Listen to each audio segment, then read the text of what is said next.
Okay.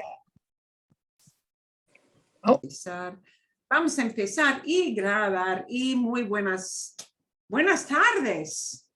Hay mucha luz, hay mucha luz. Buenas tardes.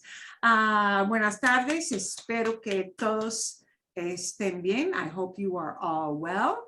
Vamos a practicar con cosas más fáciles hoy. We're going to practice with some easier things today. Thank you for reaching out, everybody, and letting me know that last video was a little hard. I've got some things designed that are going to be easier to listen to.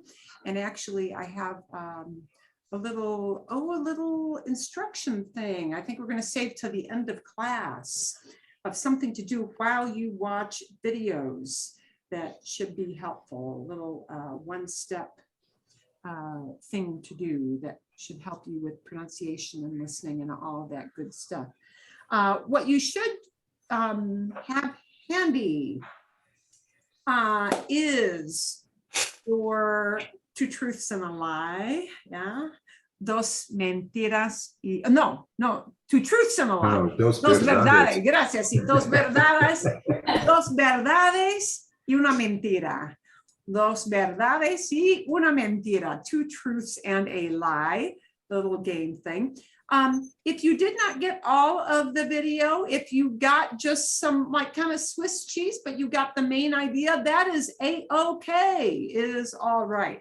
But we're going to start with something that is very, very easy as a warm-up, and we'll do the first example of it together so that you know what to do when you get out into smaller breakout session on it. Vamos a ver, we're going to do something much easier. Vamos a hacer algo mucho más fácil.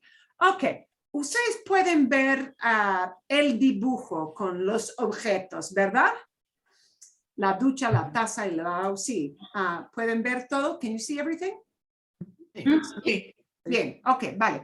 You will see this same thing when you go into a smaller breakout room session. We're going to do something that's totally unrelated to your two truths and a lie, but something as a warm-up, because there is no one correct answer. There are some things that might be more common than others, but you know, no one correct answer. And we'll show you what I want you to do when you go into breakout rooms. ¿Cuál es diferente en cada serie y por qué? ¿Cuál es diferente en cada serie? Which thing is different in each series? Which one item out of the four in the A, B, C, D? So if we look only at line A, si miramos la línea A, los objetos en la línea A, ¿cuál es diferente en cada serie y por qué? Y lo importante es el por qué. The why, okay? What I want you to do is to give an opinion and then flesh out some little reason why. We want el motivo, la razón en el por qué. Entonces, si tenemos la parte A, vamos a hacer la parte A, los objetos en la parte A, todos juntos, okay? Para que entiendan, so that you understand what to do when you go into smaller groups to do B, C y D.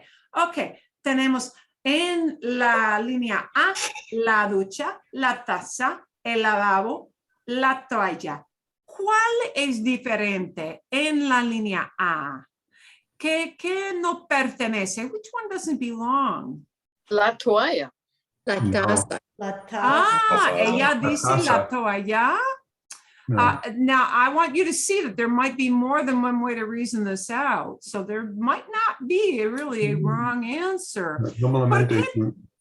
Normalmente tú no vas a encontrar la taza como esta en el baño. Ok. Esteban dice que es la taza porque normalmente no se encuentra una taza así, una taza de café, obviamente. Cerámica. Algo de cerámica en el baño. Pero Karen, dices la toalla, ¿por qué? Porque las otras cosas se usan agua o líquido. Es posible decir que la toalla es diferente porque el lavabo, la taza, la ducha, relacionamos la ducha, la taza y el lavabo con los líquidos. Es posible decir eso, ¿no? Sí es posible. Bueno, entonces, pueden entender, you can understand that there may be more than one way to reason through a particular answer. You know, this is not, this is something to make you think creatively, to speak a little bit. So I'm going to pronounce each item in each line before I send you out into breakout rooms. And you will see this picture when you go into the breakout rooms, so you have it handy with you. En la línea B tienen el tenedor, la lavadora, washing machine, ¿sí? Para la ropa, el armario, la mesa. En la línea C tenemos 4 objetos: el sofá, el sillón, la cama, la basura. Bien. Bueno, y la última línea es la línea letra D, que tiene el horno, la consola, la alfombra, la nevera, ¿sí? Quiero que ustedes hablen. I want you guys to talk when you go into your groups and pick out the one item that to you doesn't fit. ¿Cuál es diferente? Which one is different? ¿Y por qué? And en español, claro, sí. And give a real simple reason for why. And as you saw, there may not be one right answer. Okay. Entonces, el por qué es importante. The why is important. And I'm going to break you out into some smaller groups of about 2 to 3 people. Y a ver. Y Juanita no está aquí, pero trabajo para mí. Ella sí, ella tenía la cita con el dentista, ¿no?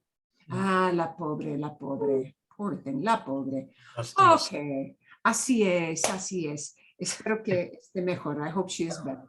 Okay, when you all hit your join button, I will send this picture in, but I cannot send it in until everybody hits the join button. So you'll need to do that first, and I want you to do a little warm-up drill here. Un ejercicio de calentar, warm-up drill. Y a ver, muy bien.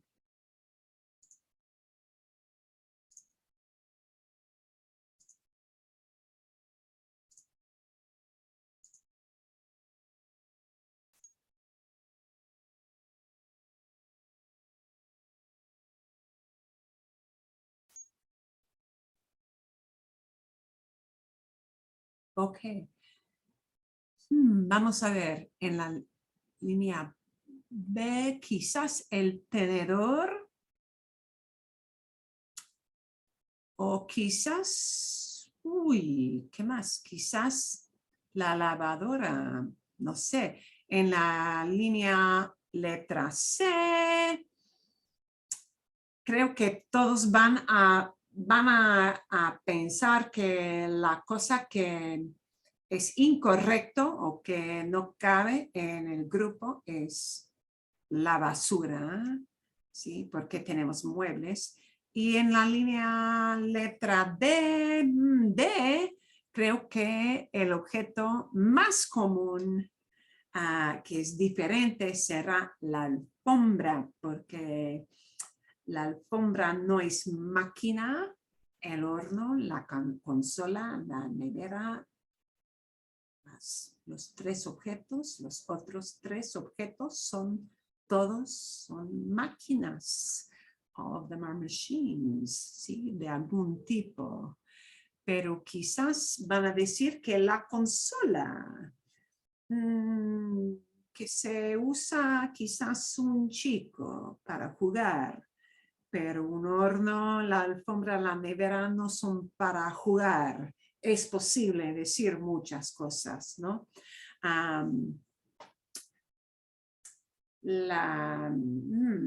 El grupo más difícil es grupo B, contenedor, la lavadora, el armario, la mesa. ¿Cuál será? Which one will it be? Vamos a ver. Les voy a dar 5 minutos. I'm going to give them about 5 minutes. Quizás 6 minutos para hablar un poquito de los 4 objetos.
Ok.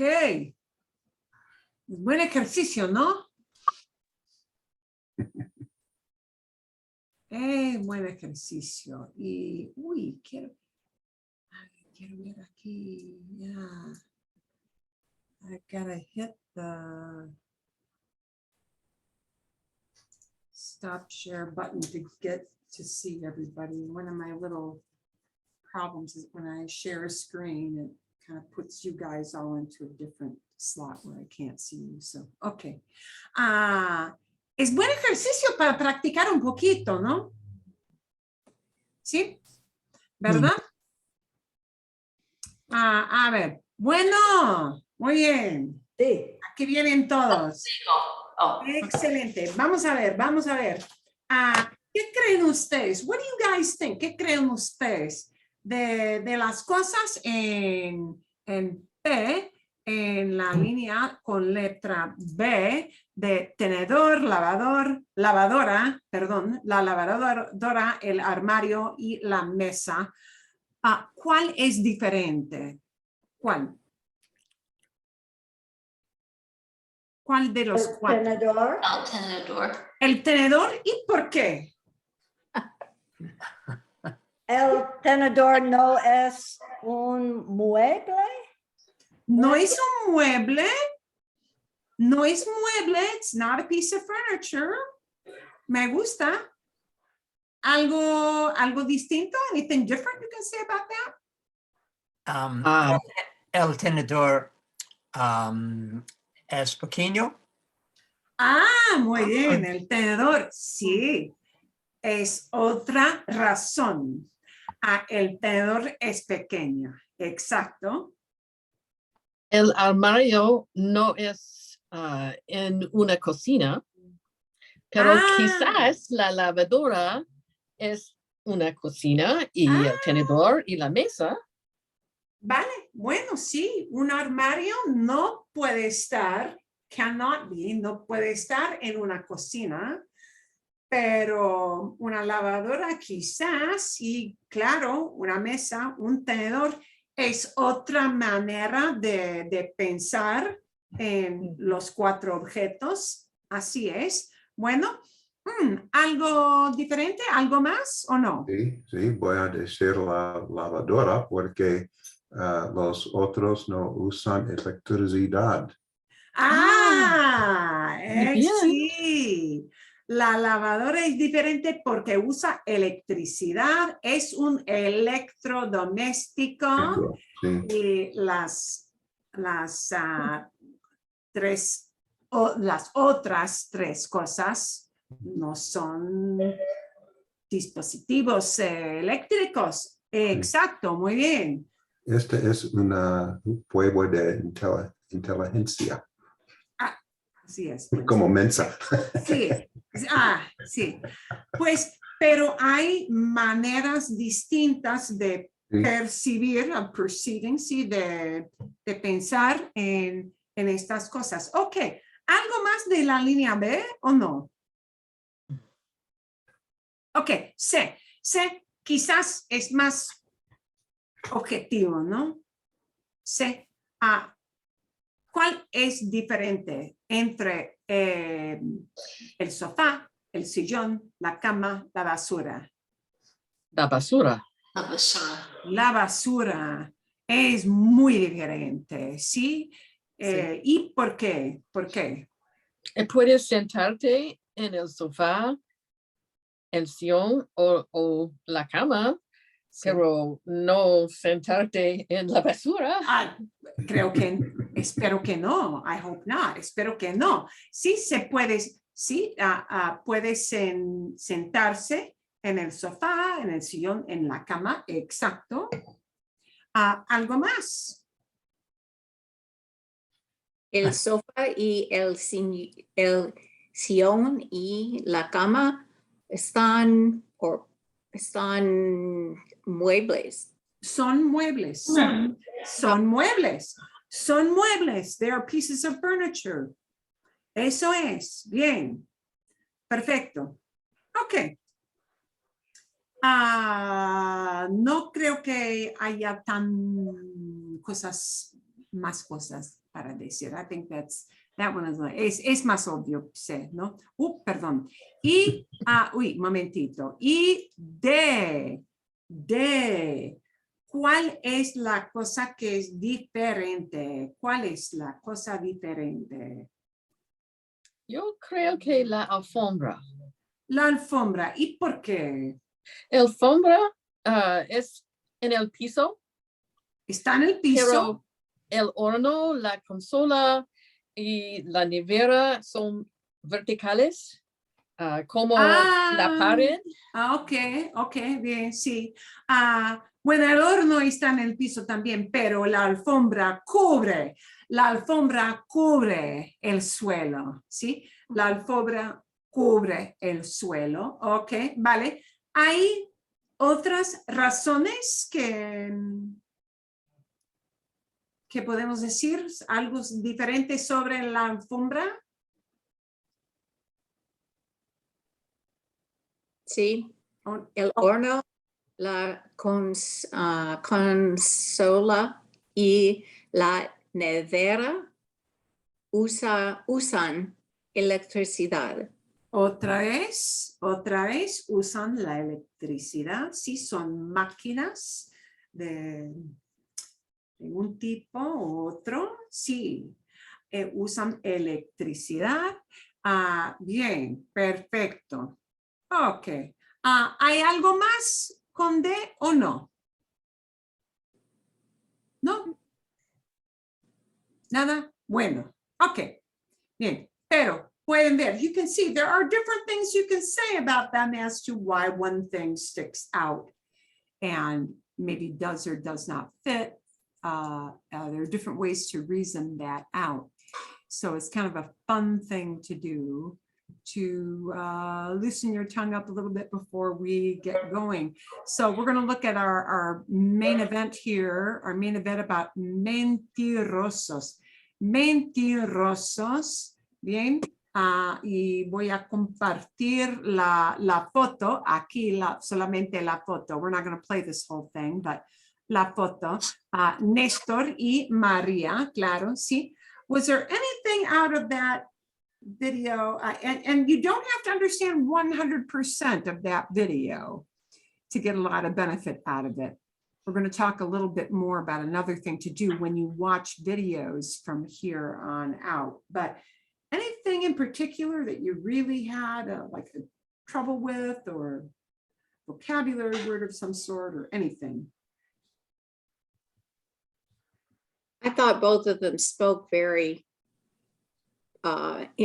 well. Distinctly. Yeah. And it's just my lack of being able to keep up with them. But That's okay. They're speaking kind of, I'd say, medium rate. Son colombianos, they're Colombians. Los peruanos, los colombianos, those nationalities tend to have a very neutral type accent. So it would be easier to listen to Néstor y María. It would be easier to listen to them than to two people from República Dominicana or to two folks from Cuba. There are some accents where people will drop lots of letters like D's or S's or, other letters, and they just drop them. And therefore have a more marked accent that might be harder to follow. But these two are pretty straightforward with accents. Okay, bien. Any other item you want to ask about that video before we talk about dos verdades y una mentira? Nada más? Okay, bien. We are going to have shorter videos after these. This is like probably the last really long one you're going to have for this session. So I'm going to try to keep them to shorter videos that are easier to follow. But what I would like you to do is to kind of play that little game of dos verdades y una mentira, two truths and a lie. So have your little item ready, okay? See if your classmates can guess which one is the lie, la mentira, ¿sí? ¿Alguna pregunta? Any question before I send you out to smaller groups and do that? This is it's muy informal. It's very informal. Just take turns, like say who's going to go first, and somebody give, their two truths and a lie, and see if we can guess which one is the right one. Okay. Nadie tiene pregunta. Nobody's got a question before I send you off? I think I need to give you a little more time to do this, probably. It's supposed to be fun. Okay. I may try to pop in a couple of groups, but I don't know if I will get to everybody, para que sepan, just so you know. Okay. And that's not to spy on you, but just to kind of see how things are going with that. Okay. Have your items ready. We're going to open up those rooms. And you don't need anything. Ooh, and I need to assign, Steve, we need to assign you into a room. Perdón, Esteban, momentito. Número 4. A ver, ok. Gracias. De nada, perdón. That's because it bumped you out. So, okay.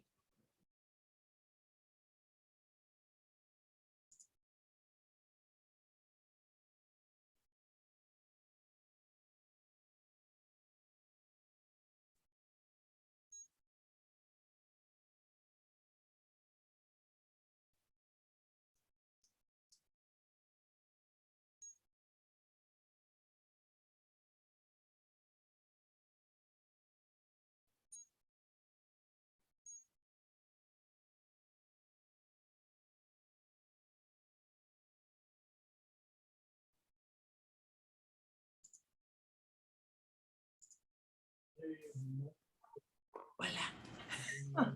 Bien, ok. Soy la mosca en la pared. I'm the fly on the wall, okay?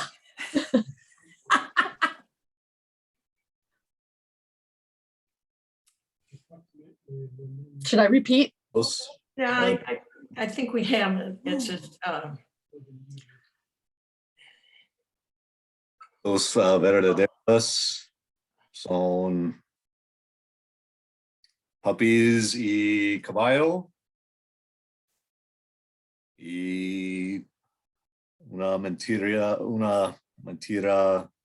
viaje a los 7 continentes.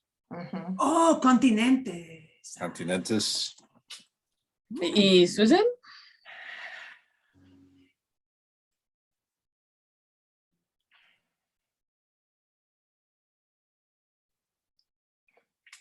I know you travel a lot.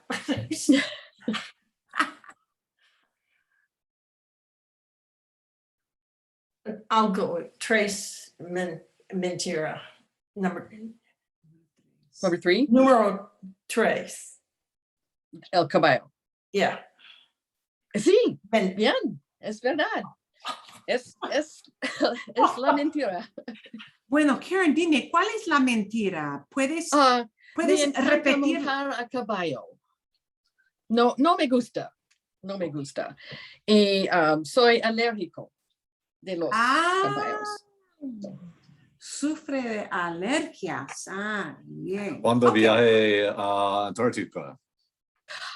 Hace muchos años. No sé el año exacto, pero muchos años. Ok. Muy Just bien. curious. I'm not trying to guess ages or anything. That's I think a lot more people get there now, but it was pretty uncommon. Todavía, sí. I think still so. Yeah, sí. Okay, I gotta go peep in some other rooms here. Perdón. Okay. Hasta It was luego. probably in the Continúen, keep going. 1990s. Okay, Yeah. I can go. Okay, a ver. Join, yes. Yeah. Man, good for you, Hey, Susan. Soy Man. la mosca en la pared. I'm the fly on the wall. Okay. Continúen, Okay, continúen. Keep going, continúen. Okay, Betsy, do you want to go or do you want me to? I'll go. Okay, Me gustan los gatos más que los perros. okay. And then I have, mine are much simpler than Fred's. Espaguete con albóndigas es mi plato favorito. Es un restaurante italiano. And no había chicos en mi escuela secundaria. Wait, read that one again for me. Yeah. No había chicos en mi Oh. escuela secundaria. Y quieres decir varones, male, ¿verdad? Yes. Okay, no males. Había Okay. chicas, pero no había chicos. Chicos, okay. Mm. I'm going with those again. I go with tres. Dos. Okay. I can tell Betsy's a Catholic schoolgirl. I'm guessing, like I was. Except I went to. Yo a también, yo Catholic. también, pero había chicos y chicas en mi Sí. escuela secundaria. Me también, me también.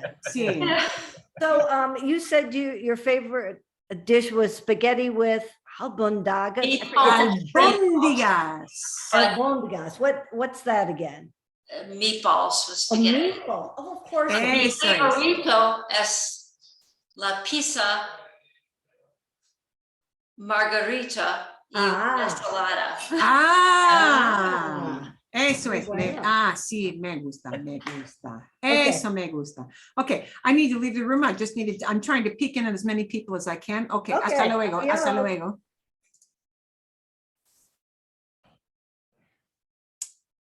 Uy, a ver. 3.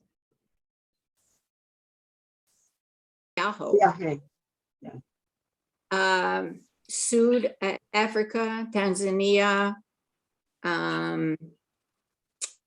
Dakar, Senegal. Wow.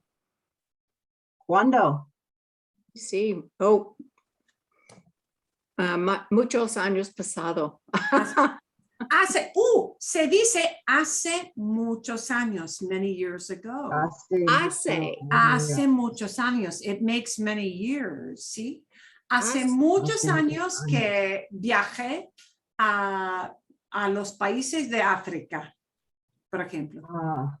Por ejemplo, ¿verdad? What does the hace mean? Hace, no se puede traducir exactamente, literalmente.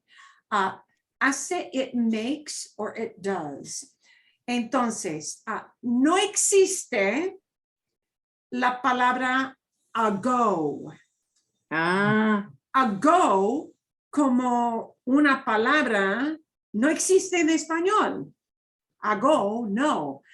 Hay que usar una frase entera. You got to use a whole kind of formulaic phrase. So, hace periodo de tiempo que con el pasado. That equals ago. Ok, entonces, por ejemplo,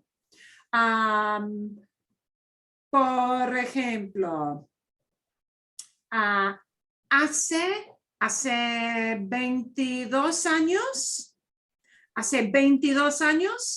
que nació mi hija. My daughter was born 22 years ago. But literalmente, it makes 22 years that my daughter was born. Now, we would never phrase it that way. If you translated it word for word, that's how it comes out. But we don't use that word sequence to say that because we've got that handy dandy word ago. So it's a pattern that is used in Spanish. I think this is somewhere in a past tense. I don't know where this is coming from in my mind, but when you say I used to, or have you traveled in the past? Okay. Has viajado, that's what we call a perfect tense. Have you traveled? Have you, has, viajado, traveled. And that has a very close that is easy to translate because they have a helping verb, have you, has, with viajado, traveled, which is a past participle in both languages. So it corresponds very, very nicely in a very nice linear way. That works, but it doesn't always work that way. With a go, yeah. And again, have you traveled? The word for to have is tener, but haber also means have in that perfect tense thing. I have traveled, she has What- traveled, they have traveled. What So- is the verb? I didn't Uh, catch that. The verb that is used for perfect tenses, meaning we use a helper, have, is haber. A ver. Haber is H-A-B-E-R, H-A-B-E-R, haber. It is used with a past participle, a verb that usually ends in ed. And it indicates something that, has, happened. Okay. So, but you have to use those two things together. You don't say to somebody, traveled in the past? Have you traveled in the past? Mm. Yeah, right? So we can't say have in the past or traveled in the past. It has to be have traveled. Well, in Spanish, the have traveled, the have is expressed in that sense, not as in the tener have Right. verb, but has, have you, has viajado. It is, by the way, more commonly used, or I will say this, more frequently used in Spain than in Latin America in a certain context. Spaniards like to use that present, what we call present perfect, have you traveled, to talk about really recent past. Whereas the Mexicans and Latin Americans, sometimes informal writing to talk about what you have and have not done, as in, eliminating something. Yes, you will definitely hear it, but not specifically to peg something as a recent past. They will use pretérito, preterite, cut and dried preterite. Whereas in Spain, they like to use that present perfect a lot. So, has viajado, they're talking about something kind of recent, or, have you ever kind of question. Have you ever done? Yeah. Así es. I'm going to leave the room because I want to get everybody back in. Perdón. Y gracias. Gracias. Por la Gracias. pregunta. Thank you for the Gra- question. Ok. Fantástico. Vamos a terminar la sesión y vamos a trabajar todos juntos después de practicar aquí. We're going to work all together after practicing here. Eso es. Ok. A ver.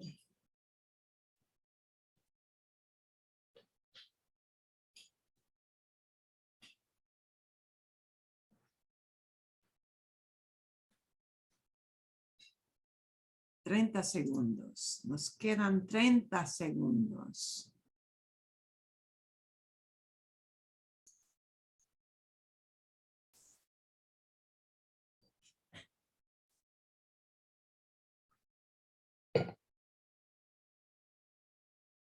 Ay,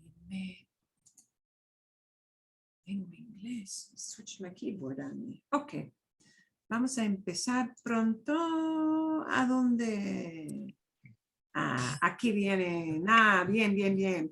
I made it to all but one group. El último grupo. Lo siento mucho. I'm very, very sorry. Last group, I did not make it in before getting into you guys. Pero sí. Bueno, ok. Es un poquito más fácil cuando tienes algo que preparar, ¿no? It's Sí, easier when you've got a prompt to prepare sí. from. Eso es, exacto. Okay, we're going to have a little prompt where you will not have a chance to practice, but I think we're going to do at least one of the screens all together, and that will relate to something else we're going to talk about here. Algo distinto. Okay, alguna pregunta? Any little question you have coming out of that experience? Something that prompted a question? Sí. Bien, dime, Federico. Interesting. Pat and I had this exact same question. I wrote viajaba a 31 países y territorios. But when I constructed the sentence, I went to Spanish Dick and viajaba came up, he viajado. No. And Okay. so it's like, how do we figure that out? Okay. Es buena pregunta. Okay, that's a good question. Okay, primero, first, en inglés, la idea que tienes, Federico, en inglés es I traveled, ¿verdad? See? Sí, ok, vale, bien. ¿Quieres decir I was traveling o quieres decir I traveled? See, I traveled. I traveled. Ok, entonces, la primera parte de esta pregunta, the first part of this question is, what do you really mean? What's at the heart of the idea you want to communicate? And what's at the heart of what you want to communicate is, I traveled. And that means you could say viajaba. Perdón, tengo que mover esto. I need to move this a little bit. Okay. I could say viajaba, si es el pasado, yes, that's the past, but I used to travel. But would you in English say, I used to travel to 31 countries? Let's look at the whole big picture. Would you say it in English as, I used to travel to 31 countries, or let's make it a smaller number, 20. Let's make it 20 just for the sake of argument. I used to travel to 20 countries, or I traveled to 20 countries. Right. I traveled. Traveled. Okay. So, okay. Would somebody understand you if you said viajada? Sí, they would get it. But to convey that same idea, what you really need is this, viajé. 20, 31, lo que sea, whatever it may be, ¿sí? Países, ¿sí? Viajé a 20 países. What you really want is a past, because it's not like you're saying, well, I was traveling to this when I ran out of money, or, something like that. Okay, we're not looking at a contrast between ongoing something and then something interrupting. Okay, we're just looking at, I traveled to this many things, a statement of fact, if you will. So, pretérito, the simple preterite, is the easiest thing to use, okay? Viaje a 20 países. But you went to handy dandy Spanish Dict and you typed in this word, traveled, and it came back to, with this, am I right? Yes. Okay, no. That would not be right. Was Spanish Dict wrong? No. Viajado, sí, es correcto. Viajado quiere decir traveled. Viajado does mean traveled as a past participle. So let's see. Well, wait a minute. So what does that mean? What that means is, viajado es correcto. Sí, quieres decir, if you mean this. He viajado. I said. We had a related question come up in one of the smaller groups to this, Federico. So see, you guys are not alone. He viajado a, and then you name the places you went to. Okay, I have traveled to, and then you have your list or your number, el número, see? He viajado, I have traveled. If you want to say, I have traveled, it is a phrase that needs two verbs working together because it is something we call present perfect. Yes, I know. It's talking about the past, but it's called present perfect. All right. You don't need to know that. I don't care that you know that. What you do need to know is that it is a combination of haber and a past participle. And this corresponds exactly to something we do in English, en inglés, because we say that I have, or you have, or she or he has, verb plus, I gotta shift my keyboard, hang on, because I don't know where all the punctuation stuff is. past participle. And that means a verb that ends in generally ed, but there are lots of funky and very weird exceptions. Like you don't say, I have righted 5 emails in 1 hour. No, I have written, right? And have written is not righted. Yeah, because that's just wrong. Yeah, that's what we do. That's what we do. So what that means is now, and by the way,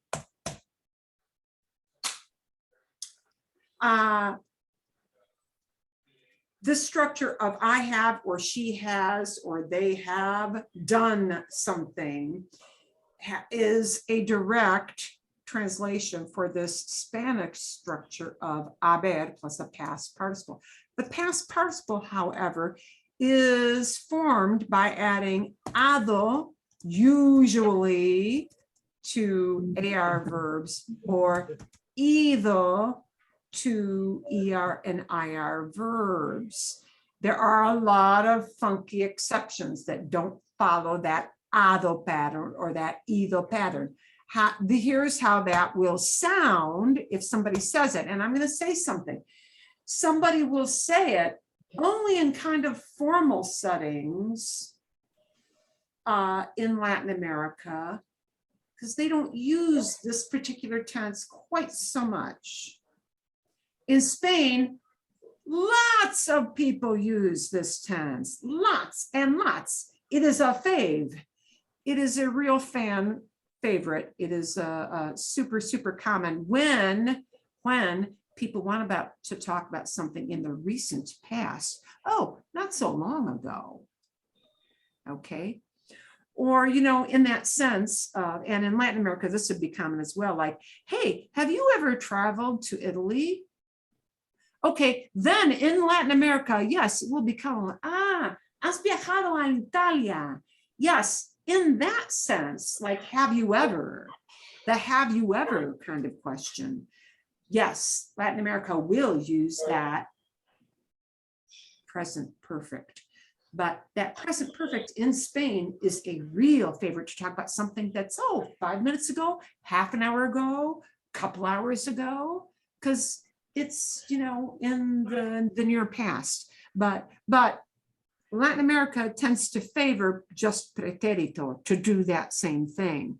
Okay, so how do I use this thing? Because it is useful to know, and you do see it more in reading in certain circumstances. Haber, by the way, is the exact same verb that we get this from, I.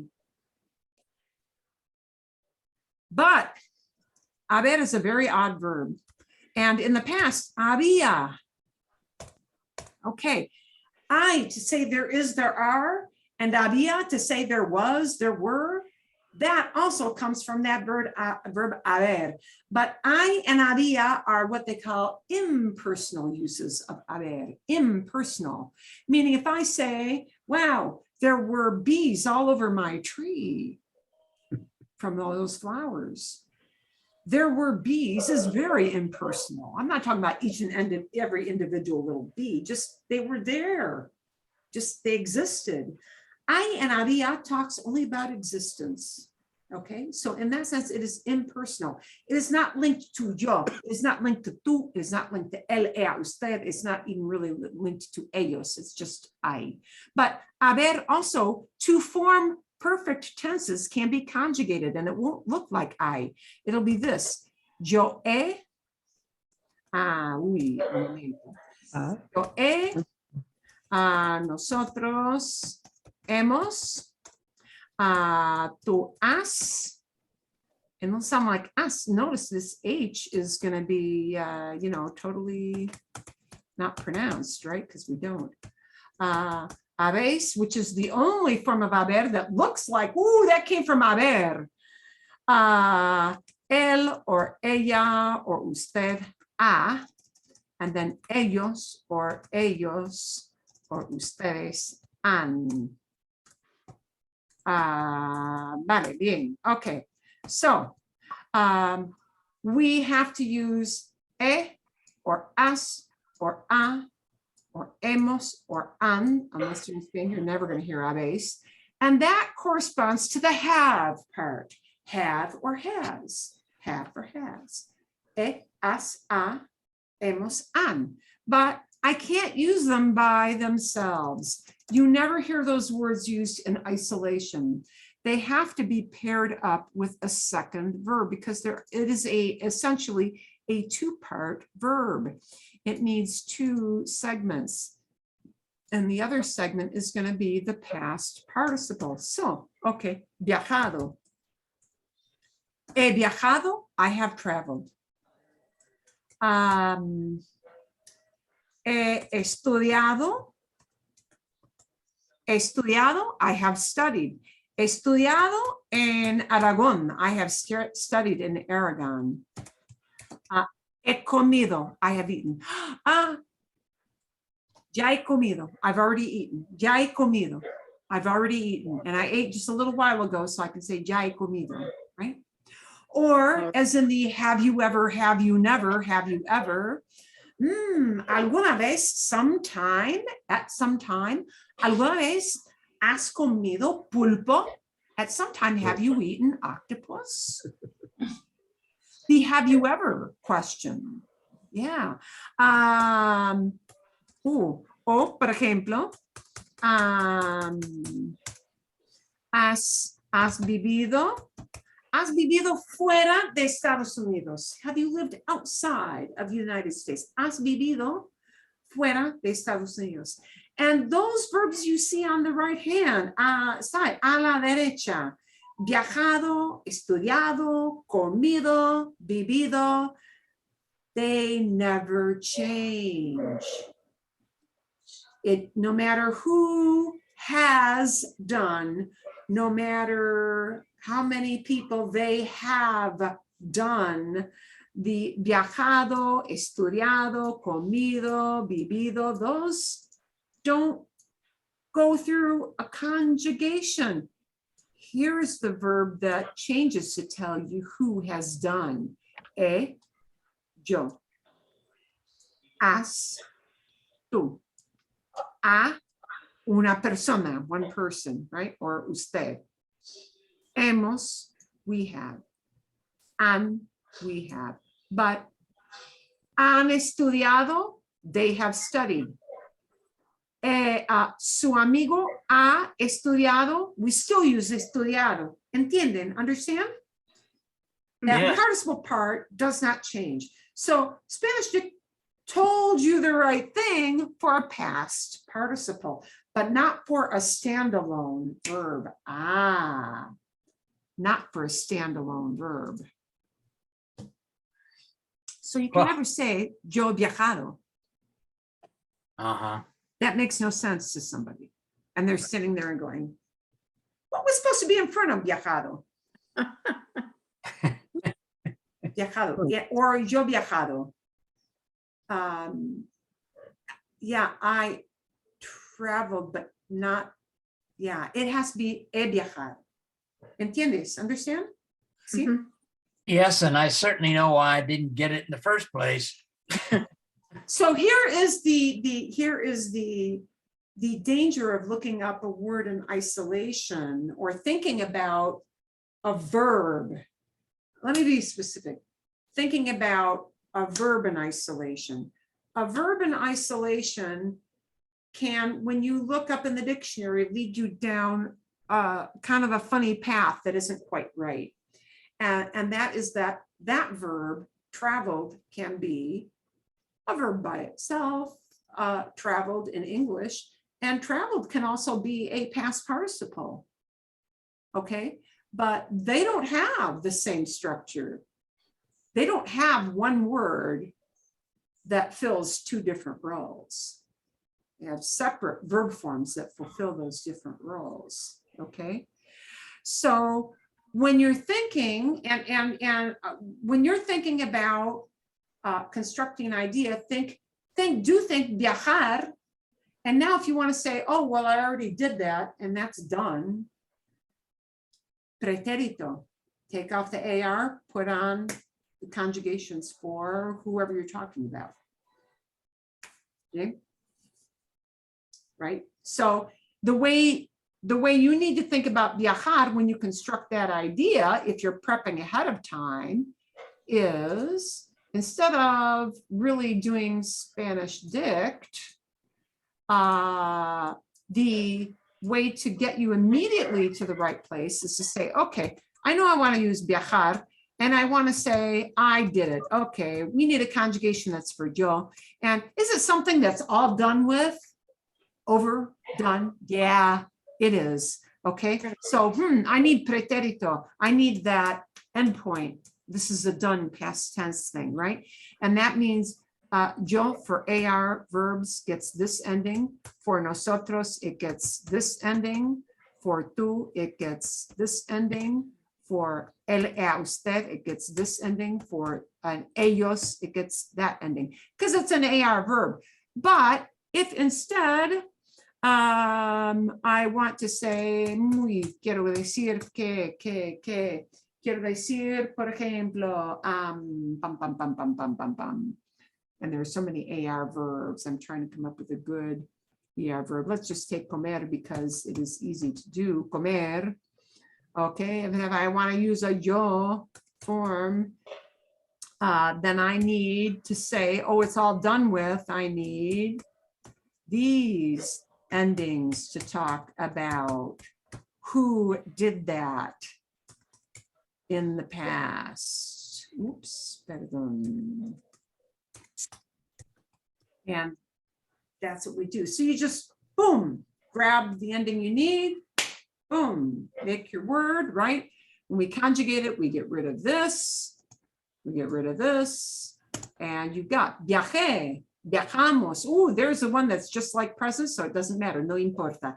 Viajaste, viajó, viajaron, but comí, comiste, comió, comimos, oh, perdón, no hay acento. There's no accent mark on that. I got a little carried away. Imos and hieron.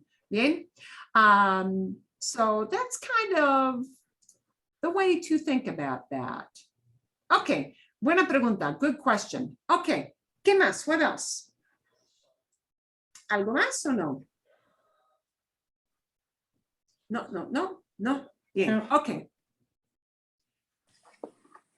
Okay, vale, fantástico. I did give you another video, a second video on ways to not make, to not sound pushy. Ways to not sound pushy. And the way actually she said Spanish mistakes you don't want to make. So she used a specific word. Voy a compartirles. I'm going to share with you. Remember this one? See? Yeah, and she used the word grosero. Grosero, and grosero looks like gross. You know, wow, my teenage students love that word gross. Yay, gross, I like that word. Yeah, okay.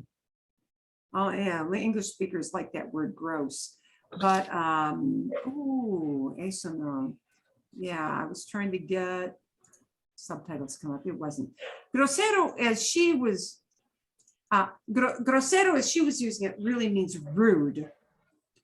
Rude or obnoxious or not polite. Not polite, okay?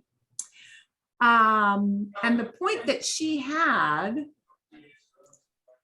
was that if you look at Spanish dict, and I'm not, I don't need to trash it because actually it's full of wonderful information. It truly, truly is. And you look up should, like you want to tell somebody you should do this or you ought to do this because ought to and should mean the same thing. It'll give you the verb deber, deber, okay? Deber, yes, that is correct. It means should or ought to. It also means to owe money. How? ¿Por qué? No sé. I don't know why, but it has a second meaning, to owe money. Okay. Me debes $10. You owe me $10. Okay. That kind of O-W-E. And so we think rightly, if we've looked it up in Spanish, well, I should just be able to say something like, debes venir conmigo, debes venir conmigo, you should come with me. But what SpanishDict.com doesn't tell you is that deber has a very strong cultural connotation, especially in Latin America, that is pretty forceful. When she said, es una palabra fuerte, it's strong. Debes with another verb, which will be an infinitive, like, debes terminar el informe. You should finish the report.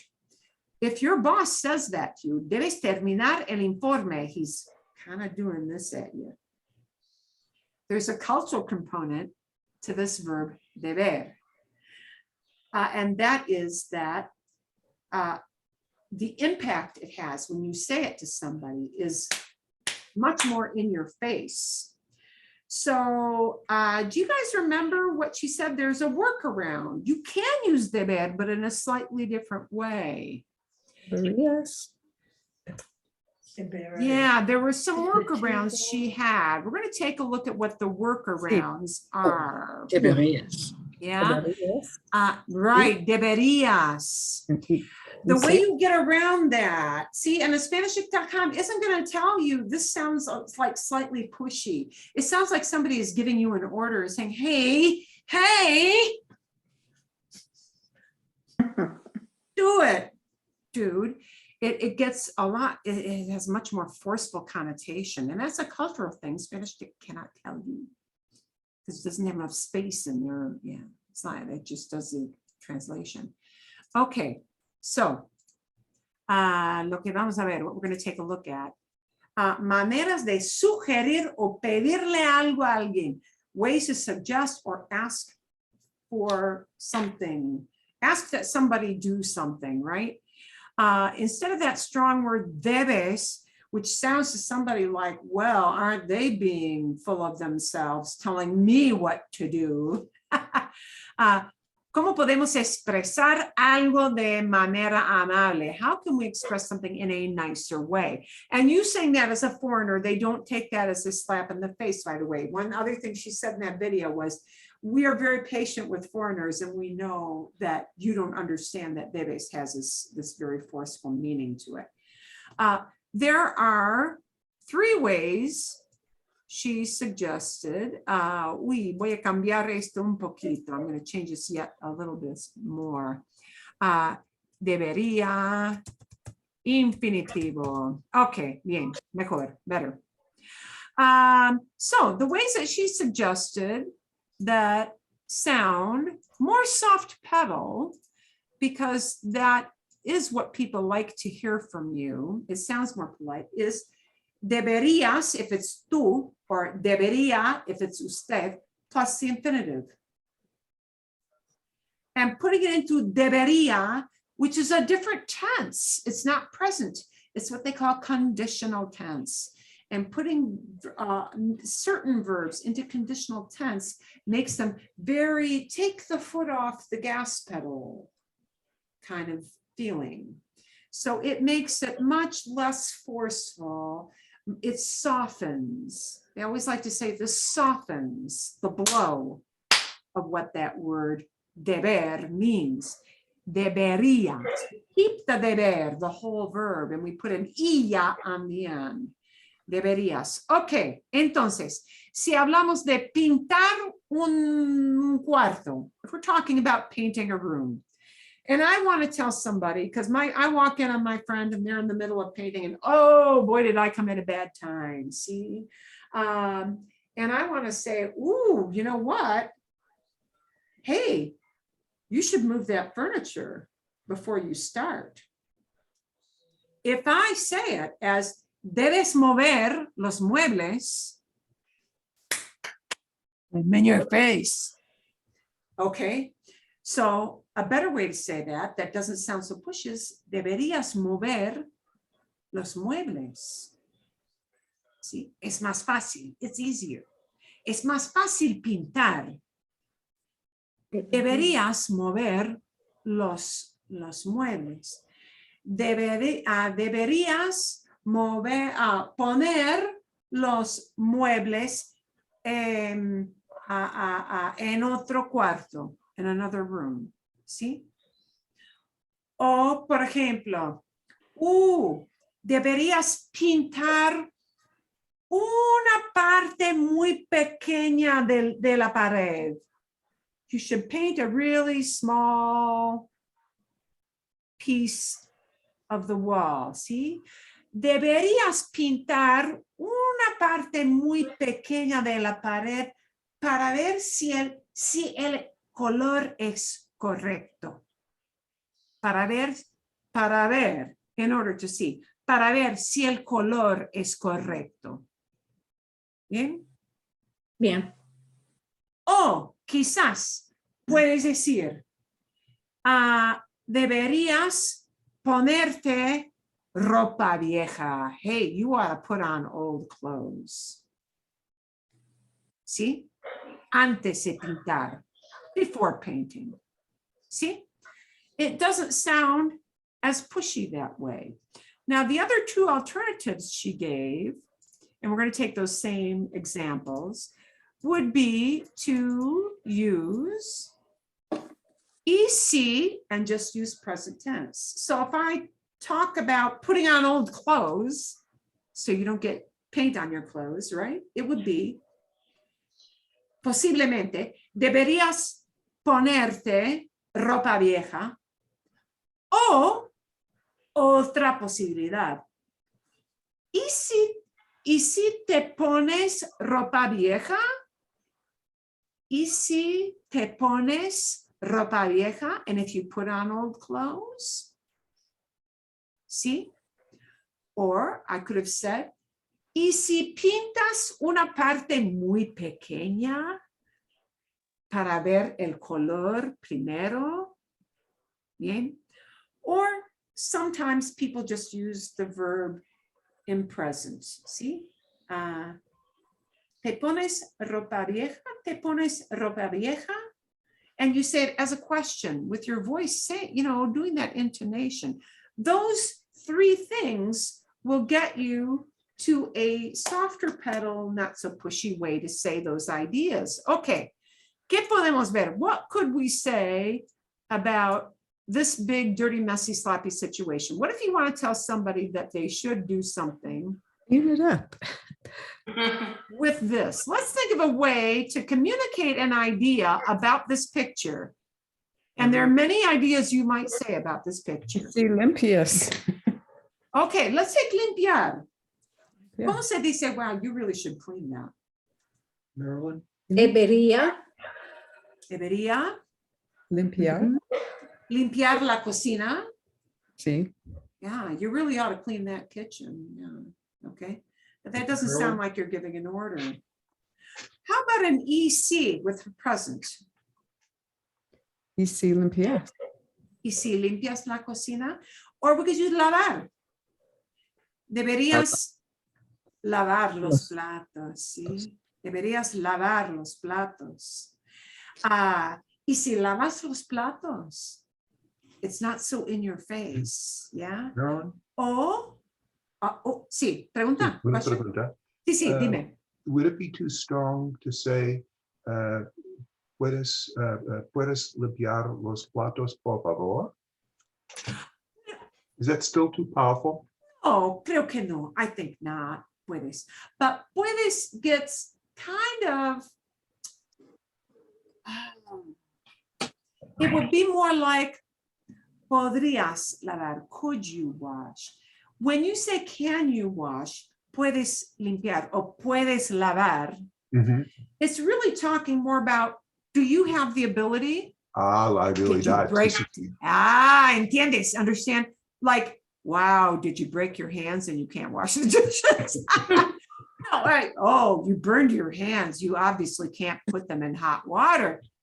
Es posible, ¿no? Bien.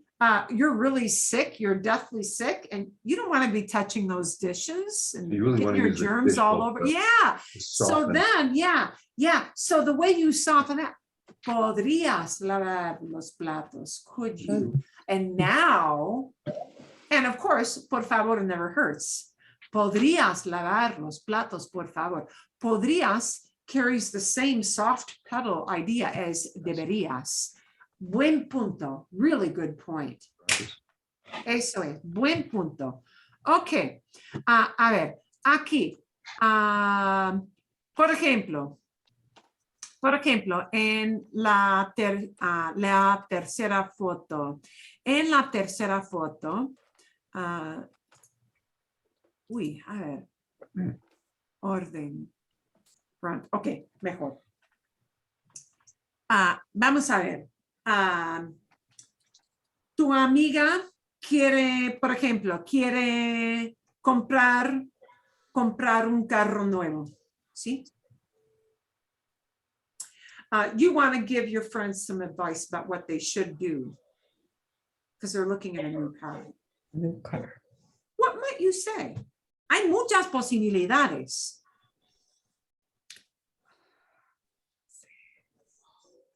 How can we build these into some advice you might give about what you think your friend ought to do? Deberías leer los reviews, los... Deberías leer reseñas. You should read some reviews. Buena idea. Deberías leer reseñas, ¿sí? Consejos, advice, sobre las marcas de autos, about the car brands. Fantástico. ¿Qué más? What else might you say? What else should you do if you're looking at a new car?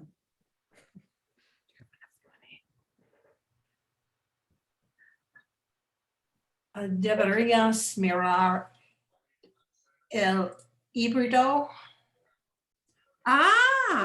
Deberías mirar o considerar, deberías mirar los autos híbridos. You should look at hybrid. Sí, es sugerencia. These are suggestions, right? But none of them have that idea of you gotta do it, yeah? They're all, hey, you oughta, right? Okay, buena idea. Okay. Otra idea, another car idea, ¿sí o no? Bastante en money. ¿Qué? Perdón. Debería manejar carro. Deberías manejar el auto primero, antes de comprarlo, before buying it. Claro, deberías manejar. ¿Sí? Como prueba, as a trial. Como prueba, debes manejar. Deberías. Debes manejar fuerte. Deberías manejar. And another soft thing. Y si manejas el modelo primero. If you drive that model first, right? Another way to do that. Okay. I'm going to give you one last little go into small room thing. Things you might talk about, and you're going to see these prompts. So you've got 3, and you know what? We're going to take out the presente first. We're going to just leave 2 of these in here. I want you to think of some different things you might say to people who are deciding what kind of wine they want. They're shopping. Somebody who's trying on shoes. People who are checking out a menu. What might you say that somebody should do in those 3 situations? And you'll have those 2 little, we're just going to narrow it down to 2 possible ways. Instead of debes, something softer. And the suggestion, there are many suggestions. You could tell a person shopping for shoes, you should get a comfortable pair. You should get a cheap pair. You should try it on. You should not be in this store. You should not buy online if they're shoes. You should get a red pair. There are endless things you could say about those. ¿Sí? Bien. I'm going to have you test drive that. ¿Alguna pregunta? Any question before you test drive that? And you're going to see these pictures, so you don't have to remember what they are. You're going to see the structures. ¿Alguna pregunta? Any little question? ¿Sí o no? ¿Nada? ¿Nada? ¿Nada? Bien? Okay. Vale. You will not see the share room until you hit the breakout room buttons. So hit your breakout room buttons and then I'll show you the pictures.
You guys, I got the short end of the stick last time. I couldn't join. I didn't, ran out of time. So I'm joining you now. See?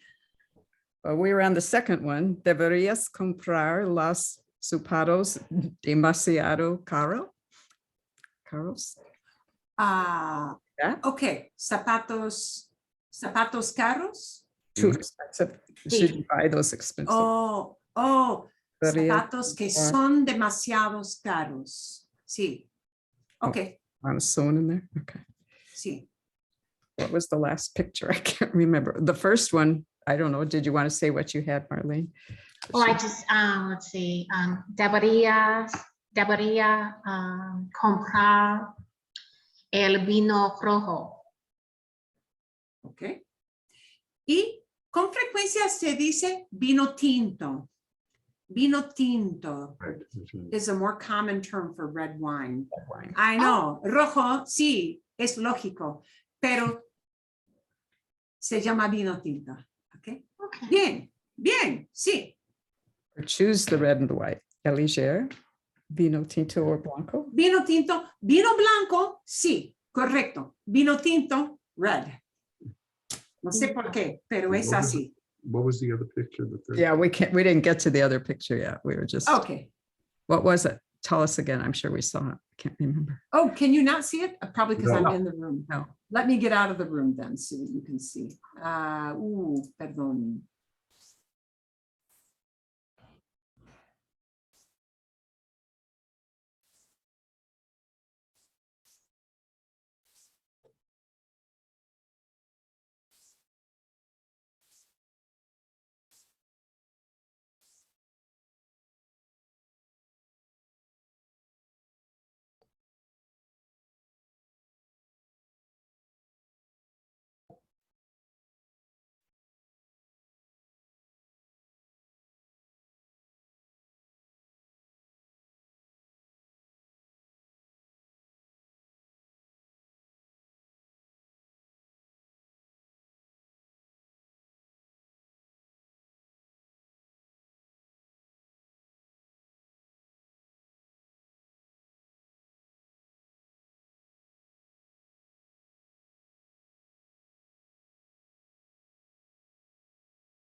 Excelente.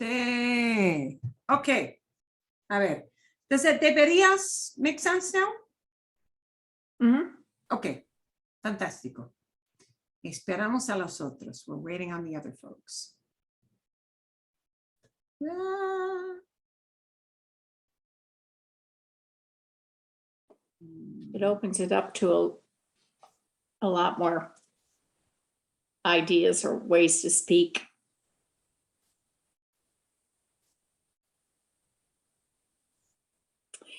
Well, we have. Okay. Bien. Algunos ejemplos, any examples you want to share or things you had a question on or weren't quite sure how to phrase it?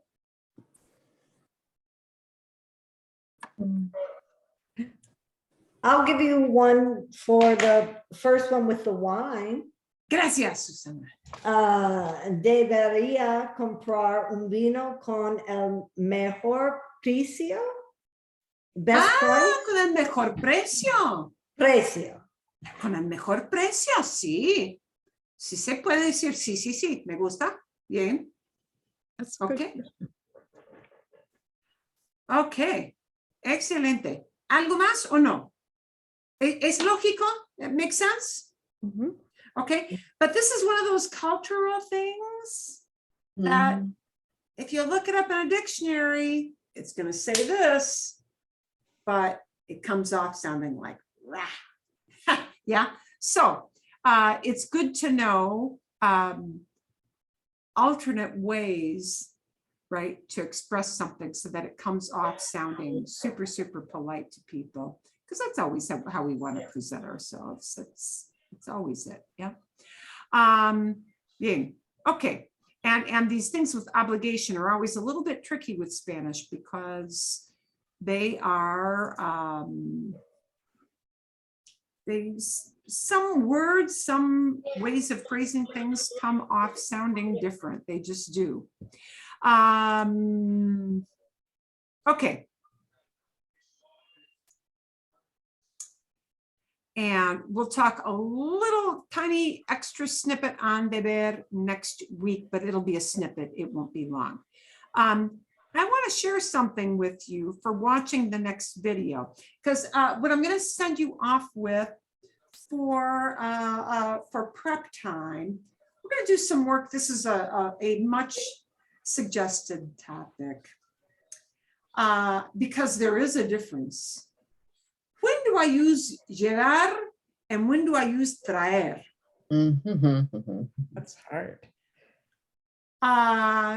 It is hard because we're thinking in English, but when you stop thinking in English, it will become much easier. And you're going to have a video, and at some point, you will almost want to like, would you stop saying that again? Because the repetition is there for a reason, but none of that. Okay. There are going to be lots of repetitions of somebody like, if you're the type of person who talks to themselves and you do things, my husband does this. He said, I always talk to myself when I work, and maybe you don't do it in front of people in the store, but he's going to be thinking to himself and talking to himself, basically, as he's getting ready to bring something to his friend. And he's going to show you loads and loads of examples of why you would want to use llevar, but then when you do need to use traer, okay? And the difficulty comes here. Llevar means, well, llevar has many meanings, but llevar means to transport, to move something or somebody, possibly, from one place to another. So when you want to say you're taking something to somebody's house, when you want to say you're bringing something to somebody's house, you want to use llevar from the point of view of the person who's got to go get that thing and stick it in their car and drive it over, or take it on the bus, or however you're getting there, or walking over with it and getting to point B. right? Point A uses one verb. Point B uses another different verb. We say, hey, I'll bring the chips. I'll bring the guacamole. All right, you're talking to somebody who's having a party. I'll bring the guacamole. And now you walk in and you say, hey, I brought guacamole. But in Spanish, you use two different verbs for those things because it depends on if you're at point A or on the way in movement, or if you're at point B, your destination. And the video is just going to show you from examples, like about 20 different examples of how we use that. And I will, paired up with that, make up some questions, but they'll be in English of how would we express this idea if we wanted to say it to somebody in Spanish, okay? And the difference between llevar and traer, which technically if you look it up in Spanish, dict, bring, it's going to pop up traer. But we only use traer in certain situations. Okay, so I'll have you watch the video and think about that and ponder why and what circumstances we use llevar or traer. And they're the same really differences between ir and venir. Ir and venir uses the exact same logic to talk about going or coming to a place. The same exact, the same Point of view. are in play with, even though those are 4 different verbs, okay? So I do want you to watch that, but one thing I want you to do when you watch it is an extra little thing, which if you want to practice your pronunciation, this is a good suggestion.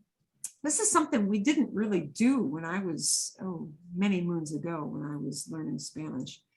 This is actually a tactic, a strategy that people absolutely do use when they are training people, let's say for the State Department to learn different languages, or when people, specifically when people train to be interpreters.